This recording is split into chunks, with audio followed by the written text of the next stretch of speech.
Masih dengan Fahri Hamzah. Tadi sempat disinggung di awal sama Iwelwel dan juga Jekri tadi. Soal ini mewakili dari partai perorangan sekarang. Setelah tidak dipecat dari PKS, kemudian tapi masih tetap duduk di pimpinan DPR. Gimana ceritanya itu? Kalau dalam undang-undang, begitu ada sengketa, sengketa itu dibawa ke pengadilan. Lalu pengadilan memutuskan bahwa pemecatan itu batal, maka kita menganut azas legalitas. Apa yang diputuskan oleh pengadilan itulah yang terjadi. Artinya saya tidak boleh disebut bukan anggota, harus dianggap anggota. Begitulah negara hukum dan demokrasi ini melindungi warga negaranya. Tapi kan gini ya, kalau kita bicara soal pride gitu ya, partai sudah pecat tadi. Nggak mau pindah partai lain aja, pasti banyak yang mau sama Jadi itu mentalitasnya yang disebut dengan mentalitas budak. Jadi misalnya kalau Anda dijajah oleh Belanda, Anda bilang ya udahlah kita kan dijajah, terima aja lah dijajah gitu. Nggak ada perlawanan. Nggak ada perlawanan, itu namanya slavery mentality, mentalitas budak. Tapi dalam demokrasi, dalam agama juga, kalau Anda dianiaya, Anda lawan sampai titik darah penghabisan, bahkan kata agama, kalau Anda mati dalam membela hak-hak Anda mati syahid fisabilillah. Begitu. Kepegangannya Fahri Hamzah itu ya.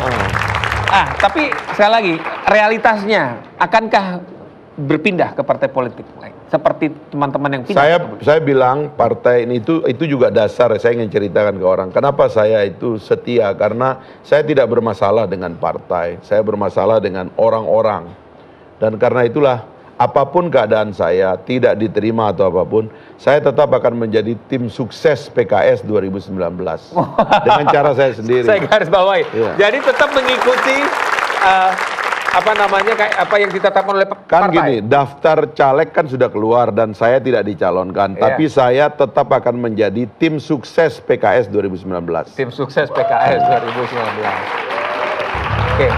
Bicara soal Pilpres nih kan, sudah dekat nih.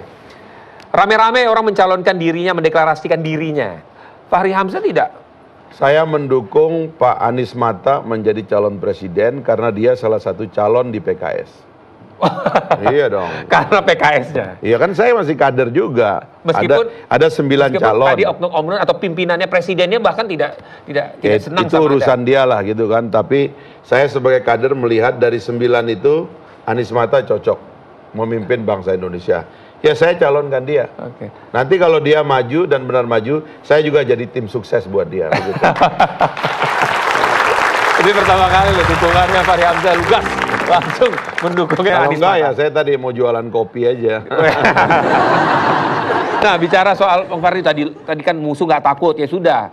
Tapi ada yang bilang ini nekat sebenarnya Fahri Hamzah ini. Pemerintah loh yang berkuasa, yang selalu dikritik pedas, kemudian mau lawan politik, mau kawan politik, ya, mau yang masih politisi muda, mau yang tua, semuanya dijawab oleh Fahri Hamzah. Kenapa sih? Menurut saya gini ya, yang saya lakukan tuh biasa aja, tapi mungkin kita belum terbiasa dengan iklim kebebasan berdemokrasi. Jadi justru kita masuk ke dalam demokrasi supaya pandangan-pandangan yang jujur, yang terus terang, kritik kepada pemerintah itu harus dijaga. Sebab kritik kepada pemerintah itu seperti pupuk kepada demokrasi kita, kepada perbaikan keadaan. Justru kalau kita ini diam, itu pemerintahan bisa tumbang karena melakukan kesalahan yang fatal. Tapi kalau rakyat ini cerewet, insya Allah pemerintahan itu akan tambah baik. Oke. Kalau yang cerewetnya yang ini, apa komentar Bang Fahri? Ya ini kan gimana? Anak inilah belum baru mau mulai berpolitik. Ya bagus itu. Bagus. Saya khawatir partainya nggak lolos nanti. Mudah-mudahan lolos. Ya. Tapi gimana politisi muda di mata Bang Fahri bagaimana? Kan bagus dong ada yang muda. Ya kalau kritik saya kepada mereka ini, kok mereka bikin partai padahal muji pemerintah. Loh memang kenapa? Ada gimana? Memang tidak boleh memuji. Boleh kalau dong. Partai pemerintah sekarang udah banyak. Yang di luar pemerintah yang nggak ada. Kalau mau bikin partai kan untuk melawan pemerintah. Kalau mau muji-muji pemerintah, ikut aja sama partai yang udah ada gitu loh. Nah, itu saya curiga ada apa ini sebenarnya. Ada curiga lagi. Kita mencapai kekuasaan. Ya tapi itu hak lah, nggak apa-apa. Ya boleh lah. Namanya juga usaha.